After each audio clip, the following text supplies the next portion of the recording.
Right, here we are then. We're down at Dartford Lakes. I've just trundled down here from home because I was late from work and I wanted to try and catch some blue sky. Bought the new video camera out, which is the, whatever it is, I can't remember what it's called, but the vlogging camera. I was going to give that a try. And also take out my brand new Fuji, which I haven't used yet because I've taken me 3 weeks trying to learn how to turn it on. So I'm just going to go down to the lakes. I'm going to put this camera on a lanyard magnetic around my neck so we can see what it's like you working as a POV.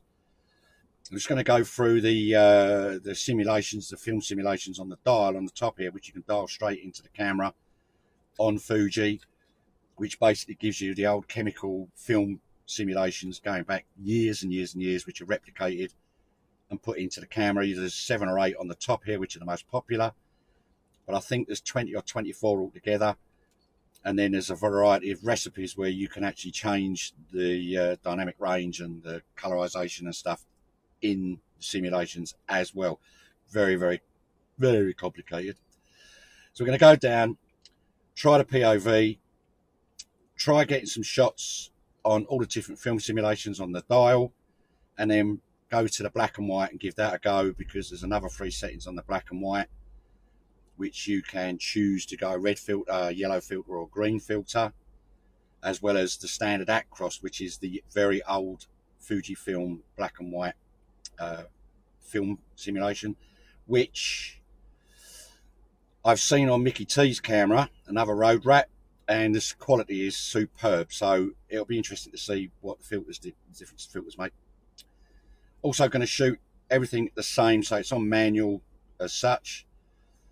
I've converted the command dial on the front to do shutter speed. The rear dial I'm going to use for ISO, and I'm actually going to control, so I'm going to set them up, leave them alone, and I'm going to control the exposure just by using the aperture ring on the camera, and then take 7 or 8 shots, maybe more, in the different simulations and the different black and whites. And then we'll see, hopefully, what they look like. Yeah, so I'm going to turn you off now and stick you around my neck, and we'll see where we go from there. Bye. Right, I don't know what the stabilisation is going to be like on this thing, but you're around my neck now. And we're walking into Dartford Lakes. There's a little spot just down here on the left where I used to go fishing when I was a kid. Well, I might go out onto the island actually. Looks a bit quiet down there. And we've got lots of light, so we'll give that a go. So we'll have a march off down here. God, spent half my life, half my childhood on these bloody lakes. It's like coming back home. But seems a bit odd coming back down here 50 years later with a camera taking bloody photos. Still, there you go. Right, here we go. Down into the mud.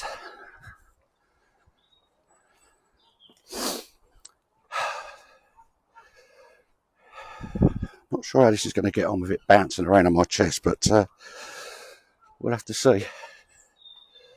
It's just typical. The bloody sun goes in as soon as I turn up. Still, there you go.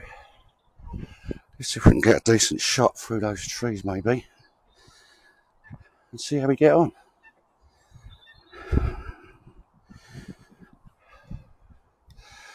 Let's have a look. Okay, right, so we're in manual mode at the moment, so I'm going to set the shutter speed to 200, ISO also 200, so we'll leave that as it is, and then we're going to go into Provia. You can see this dial turns up on the screen itself, and if you push the Q button, it tells you what it does. So Provia is a reversal film designed for professional use. This film is a simulation mode, caters for all types of subjects, offering a relatively neutral colour reproduction. Okay, right, so let's have a go. So we get that up there, and we'll see what this looks like. Okay, that's one done.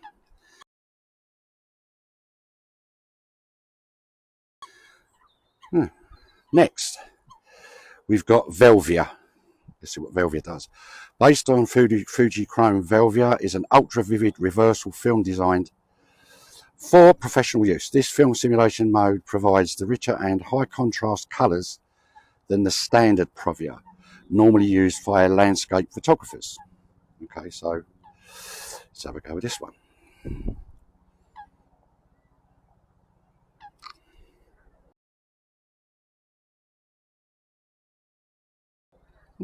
Right. Astia. This film simulation prioritizes soft and faithful reproduction of skin tones while also reproducing a vivid blue skies and greenery. Okay, let's give this one a go. Now the bloody phone's ringing. Okay, let's have a go. Okay, let's try that.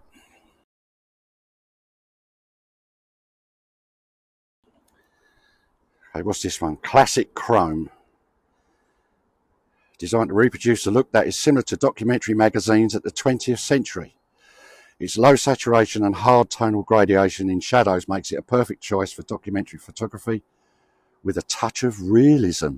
Okay, let's have a go with that one then.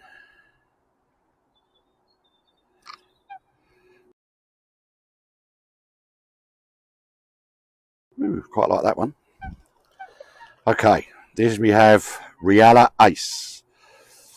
A colour negative film that includes the world's first fourth layer technology, offering a neutral colour reproduction, making it suitable for all subjects, while providing high contrast and tonal gradation to solid impression. Jesus Christ. Don't know what that's supposed to mean, but there you go. Let's give this one a go. Ooh, quite like that.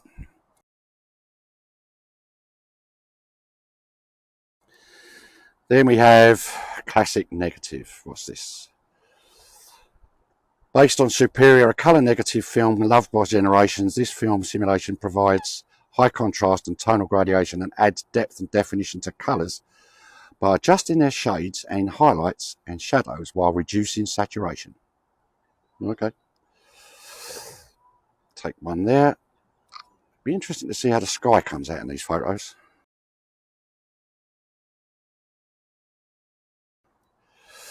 What we got now? Nostalgic. Designed to reproduce a look similar to images in old photo books with their amber colour in highlights and rich colours in shadows.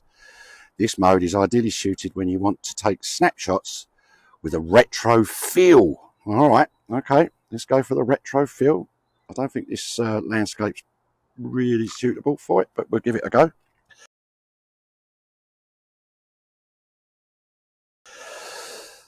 And then we're going to go into Acros. So Acros is the standard Fujifilm formula, old film formula for black and white. Let's take one of them. Now this will be interesting because on the dial at the top here, you've got FS1, FS2, FS3.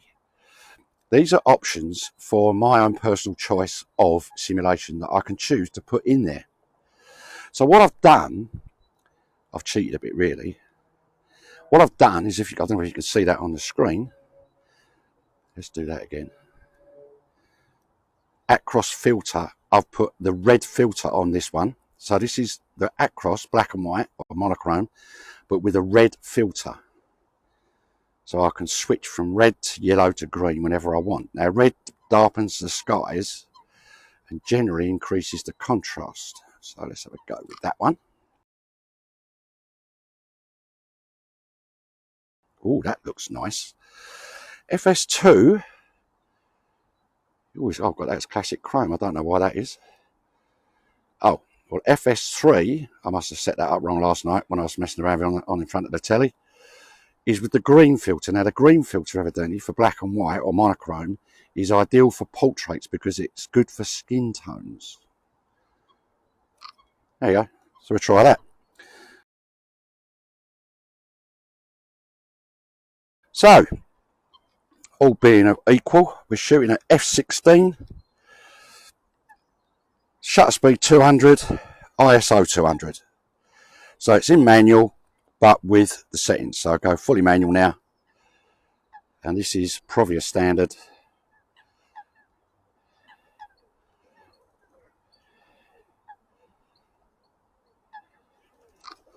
And that's just a standard photograph, no simulations. Okay, well, that seems to have done that. Back to the car, see how we get on. Get on the computer and see what we can get. Oh, there's a duck. Should I take a picture of a duck for Stuart? I know he's a pigeon man normally, but perhaps I'll get a picture of a duck. Oh, I have to adjust the shutter speed on this one.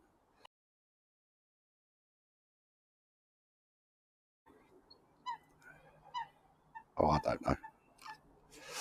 I don't know. Have a play around with that. Anyway, back to the car, back to the computer, back to the desktop, back home with a nice cup of tea.